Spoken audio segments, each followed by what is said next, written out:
তো আজকে আমরা আমাদের যে ওই ভালনারেবিলিটি স্ক্যানারের যে টুলের অ্যাক্সেসের পার্ট অংশটা দেখবো ক্রস সাইট স্ক্রিপ্টিং এর জন্য। তো এই ক্ষেত্রে আমরা আমাদের যে পাইথন ফাইলে এই ক্ষেত্রে আমরা টাইম ইউজ করবো। এখানে টাইম ম্যানেজমেন্টের বিষয়, প্রতিটা পেলোড অ্যাপ্লাই করার পর একটা নির্দিষ্ট টাইম একটা রেসপন্স নেবে টাইম, সেই জন্য এটা ইউজ করছি। সেলেনিয়াম ইউজ করছে। সেলেনিয়াম মূলত যে গ্রাফিক্যাল ইউজার ইন্টারফেসের যে ক্রোম ব্রাউজার অথবা যে কোনো ব্রাউজার ইন্টারফেস ব্যবহার করার জন্য এখানে ব্যবহার করছি এটা, যেটা এখন ওয়েব ড্রাইভারের মাধ্যমে এই জিনিসটা বিভিন্ন কাস্টমাইজেশন করবে ক্ষেত্রে। তো এক্ষেত্রে বিভিন্ন সেলেনিয়ামের বিভিন্ন ফাংশন আছে, যেমন ইম্পোর্ট বাই, অর্থাৎ এখানে এসটিএমএল বিভিন্ন ইনফরমেশন কালেক্ট করবে এসটিএমএল পেজে আর কি। ইনপুট কি অর্থাৎ বিভিন্ন কি অটোমেশনের মাধ্যমে আমরা ব্যবহার করবো এখানে। আর এখানে ক্রোম অপশনস, এটা বিভিন্ন ক্রোমের মানে কি বলে কাস্টমাইজ করার জন্য ব্যবহার করছি। যেমন অটোমেটিকলি এটা পেলোড নেবে, পেলোড আপলোড দেবে, পেলোড রিফ্রেশ নেবে 3 সেকেন্ডের ভিতরে, 20 20 সেকেন্ডের ভিতরে এটা কোনো রেসপন্স না পেলে এটা এক্সিট করে ফেলবে এমন। ওটা বিভিন্ন এখানে পরবর্তী এখানে বিভিন্ন হ্যান্ডেলিং, অর্থাৎ বিভিন্ন এরর খায়, ওই এররগুলোরে ফিক্স বা এরর শো করার মাধ্যমে এগুলো হয়। যেমন ওয়েব ট্যাবের ডিটেকশন, কোনো কারণে যদি ওয়েব ব্রাউজার খুলতে সমস্যা হয় ওই ক্ষেত্রে এটা দেখাবে আনএক্সপেক্টেড অ্যালার্ট, অর্থাৎ কোনো কারণে যদি পেলোড কাজ না করে বা কাজ করার আগে এটা রিবুট নিয়ে নেয়, এটা পরবর্তীতে আরেকবার কাজ করবে বা এমন একটা আনএক্সপেক্টেড এক্সপেকটেশন আর কি। এটা হচ্ছে কোলার এএনএসআই কোডের, যেটা আমরা মেইন ডট ফাইল দেখছিলাম এই জায়গায়। এনএসআই কোড, এনএসআই মূলত কালারিং এর জন্য ব্যবহার করে। তো এটা হচ্ছে আমরা এক্ষেত্রে আমাদের পেলোডের জন্য তো পেলোড ব্যবহার করছি। যেমন এই যে পেলোড আছে এই জায়গায়, এখানে হাজার হাজার পেলোড ব্যবহার করবো, এখানে ডেমো হিসেবে 6-7টা দিচ্ছে বা 10টা। তো পেলোডের এখানে আমাদের ফাংশনের ভিতর দিয়ে প্যারামিটার ভিতর দিয়ে ফাইল পাথ দিয়ে দিছে ভেরিয়েবল। ভেরিয়েবল যাওয়ার পর এটা প্রথমে আমাদের পেলোডটা চেক করবে। এক্ষেত্রে পেলোডের ভিতরে যাওয়ার পর এটা পেলোড এক্সিকিউট করবে। পেলোডের ভিতরে যাওয়ার পর প্রতিটা লাইন এখান থেকে এখান পর্যন্ত এটা একটা পেলোড হিসেবে কাউন্ট করবে। কোনো কারণে যদি এই লাইনে কমেন্ট থাকে অথবা স্পেস থাকে, ওই জিনিসটা ওই সময় আর কাউন্ট করবে না, পরবর্তী লাইনে চলে যাবে। এখানে এই জিনিসটা বোঝানো হয়েছে, এই যে প্রতিটা লাইন একটা হিসাব কাউন্ট করবে, আর এর ভিতরে যদি কমেন্ট থাকে, কমেন্ট অথবা এমটি লাইন থাকে, এমটি লাইন অর্থাৎ খালি লাইন থাকে, ওই ক্ষেত্রে এটা স্কিপ করবে। তাই এই মানে বাছার পর যে প্রতিটা লাইনে যে পেলোড থাকবে এটার ভিতরে ইনসার্ট করবে।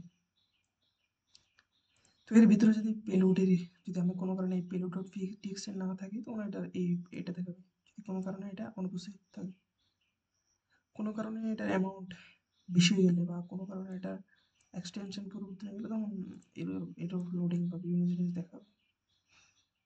তো যাই হোক, আমরা আমাদের একটু দেখাচ্ছিলাম যে উদাহরণস্বরূপ আমরা ক্রিয়েট ব্রাউজার কনফিগার, প্রথম আমরা যখন পেলোড রান করবো সে রান করে দেখাচ্ছি।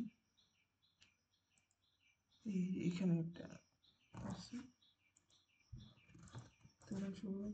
এটা হচ্ছে আমাদের ইউআরএল ধরে নিলাম।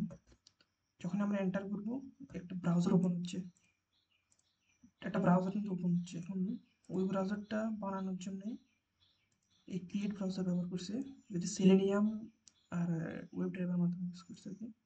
অপশন ইউজ করছে এখানে কাস্টমাইজ করার জন্য ব্রাউজারটা কতটুকু সাইজ নেবে। অ্যাড আর্গুমেন্ট, হচ্ছে যে এখানে এখানে কম জিপিইউ নিবে যাতে, বা হেডারলেস বা কম রিসোর্স নিয়ে এটা ওপেন হবে। একটা ক্রোম ব্রাউজার যখন খুলে তখন অনেক ইনফরমেশন নিয়ে একসাথে এখানে রেন্ডার করে এরপরে বা থাকে, কিন্তু এই ব্রাউজার ক্ষেত্রে কম ইনফরমেশনে একটা মানে ব্রাউজারটা খুলবে আর কি। আর একটা ক্রোমের একটা সুবিধা হচ্ছে যে স্যান্ডবক্স থাকে বা একটা সিকিউরিটি আর কি, কিন্তু এটা খোলার সময় একটা সিকিউরিটিটা ডিসেবল করা থাকবে। কারণ এখানে যেহেতু ভালনারেবল জন্য কিছু খুঁজতে আসছি, সেহেতু এটা ডিসেবল করেই খুঁজতে হবে। এটা ওইভাবেই খুলবে এই ব্রাউজারটা। হেডলেস মানে এটা ব্রাউজার খোলার আগে পেলোডগুলো ট্রাই করবে না, ব্রাউজার খোলার পরেই পেলোডগুলো ট্রাই করবে, কারণ এটা দিচ্ছে। এখন দিন শেষে এই কাস্টমাইজেশন করার পর দিন শেষে আমরা ব্রাউজারটা ওপেন করবো, ড্রাইভার ক্রোম অপশন এত ইয়ে করতে হবে। 20 সেকেন্ডের ভিতরে লোড না হয় তখন এটা একটা ইয়ে দিবে, এরর মেসেজ দিবে। 20 সেকেন্ডের ভিতরে এটা অবশ্যই লোড নেবে, অনেক ক্ষেত্রে নেটের কারণে 20 সেকেন্ডের বেশি লাগবে, ওই ক্ষেত্রে এটা এরর দেবে। রিটার্ন ড্রাইভার করতে পারে দিন শেষে এই সবগুলো কাজ একসাথে করার পর রিটার্ন করে দেওয়া শেষ। এটা হচ্ছে আমাদের মেইন ফাংশন যে অ্যাক্সেসেস রান করবে। তো প্রিন্ট করলাম এটা, এটার মাধ্যমে পুরো ব্রাউজারের এখানে ব্রাউজার তৈরি করলাম প্রথমে। এটা প্রিন্ট করার এটা এই ফাংশন কল হওয়ার পরে এটা অটোমেটিক্যালি ব্রাউজার কল হিসেবে আর কি। এরপর পেলোডগুলা ট্রাই হওয়া শুরু হবে এটার ভিতরে। এটা একটা ভেরিয়েবল যত সম্ভব। আচ্ছা যাই হোক, এটা কি লোড ফ্রম ফাইল ভেরিয়েবল তো এটা। আচ্ছা আচ্ছা, এই মানে এটাতে এটা কি জিনিসটা, এটা তো মনে হচ্ছে এটা যে ভেরিয়েবল, যে ভেরিয়েবলে যে এখানকার একটা এই জায়গায় কোন জায়গা থেকে, এখান থেকে একটা পেলোড এখানে আসবে।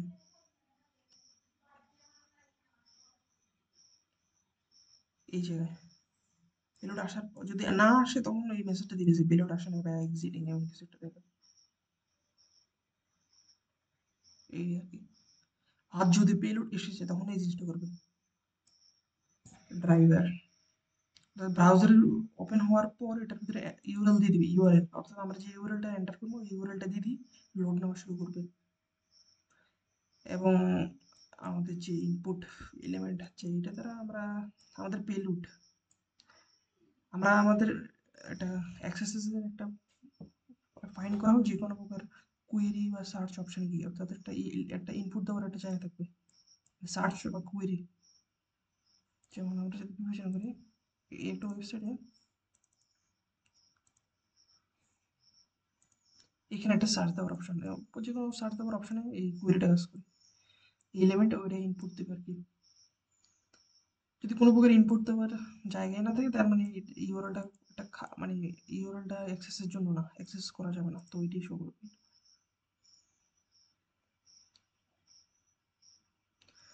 তো এই ইউআরএলটা রেন্ডার করার পর এখানে ইনপুট ফিল্ড ফাইন্ড করবে, ফাইন্ড করার পর এখানে একটা ইয়ে দিবে, এটাই সার্চ এখানে একটা এটা রাখবে আর কি ভেরিয়েবলে।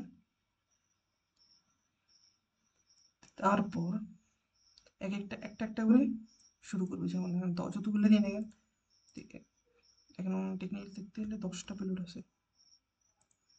এখানে শুরু হবে একটা থেকে পেলোডটা, এবং এটার ইন্ডেক্স একটা প্রতিবার এক এক বাড়তে থাকবে, এটা দুটো এটা হচ্ছে যে লুপ।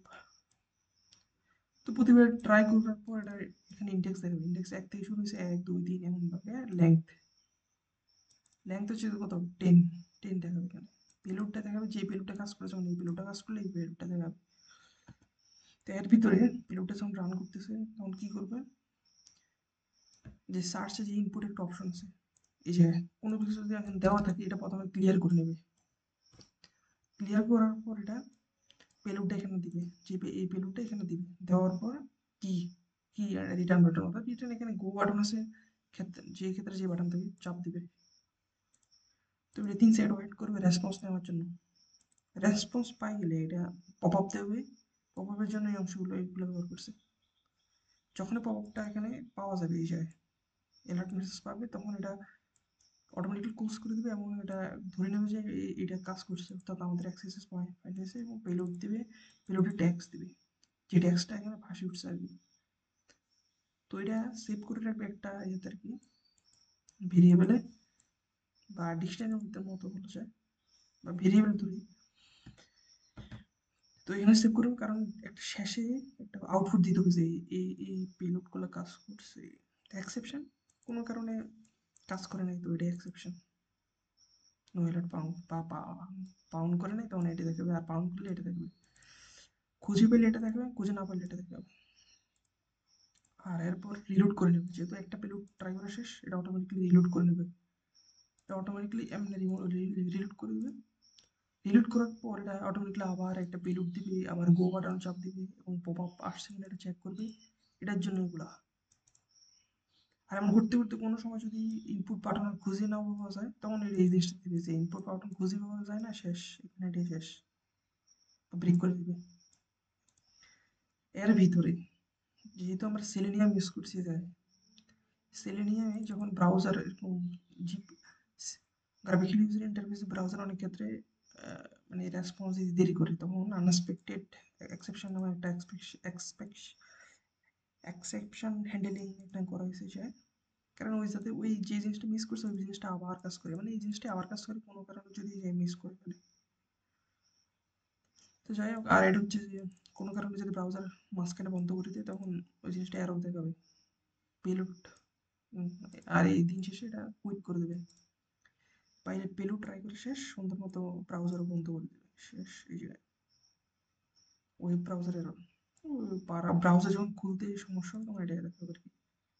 তো এইভাবে দিবে আর কি প্রিন্ট। তো যাই হোক, আমরা একটা ভালনারেবল টেস্ট করে দিবি। টেস্ট একটা মেইন ডট ফাইল থেকে করি, কারণ যেহেতু কত নাম্বার ভালনারেবিলিটি ইনজেকশনে 1.1, 1.1 প্রেস করি, সুন্দর মতো একটা ইউআরএল দেখবে। আমরা ইউআরএল দিব যে এমন ইউআরএল এ একটা এই প্যাটার্ন ফলো করবে, এরকম যে একটা সার্চ কোয়েরি থাকতে হবে, এবং সার্চ কোয়েরির সাথে একটা এমন একটা ইয়ে থাকতে হবে, আর একটা সার্চ শিফট অপশন থাকতে হবে, কারণ সার্চ না থাকলে কাজ করবে না। এন্টার, স্ক্যান করে ব্রাউজার খুলে ফেলছে, লোড নিতেছে। ইউআরএলটা এখানে এন্টার করে দেখেন, এন্টার হয়েছে ইউআরএল, পেলোড দিছে, খুঁজে পেয়েছে, পপ আপ শো করছে, ট্রাই করতেছে, অ্যালার্ট। অ্যালার্ট মানে এটা খুঁজে পেতেছে। তো প্রতিগুলা পেলোড ট্রাই করে দেখবে আপনারা। এটা দ্বিতীয়টা তো খুঁজে পেয়েছে, তৃতীয়, আচ্ছা তৃতীয়টাতে খুঁজে পেয়েছে।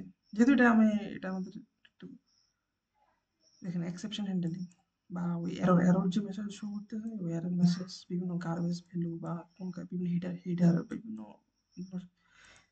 তো দিন শেষে এখানে একটা কাজ করছে,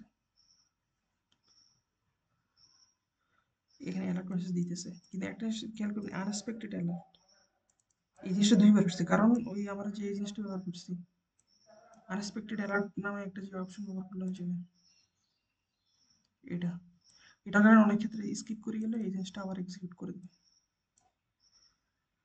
তো আমাদের একবার শেষে যে ডিকশনারিটা আমাদের পার্লামেবল পেলোডগুলো যে জমা করছে ওগুলো দিয়ে দিছে, এই জিনিসগুলো একটা প্রথমটা নিয়ে দেখি, এটা কাজ করে কিনা, আদৌ এটা কতটুকু কার্যকর, এটা টুলস বলা যায়।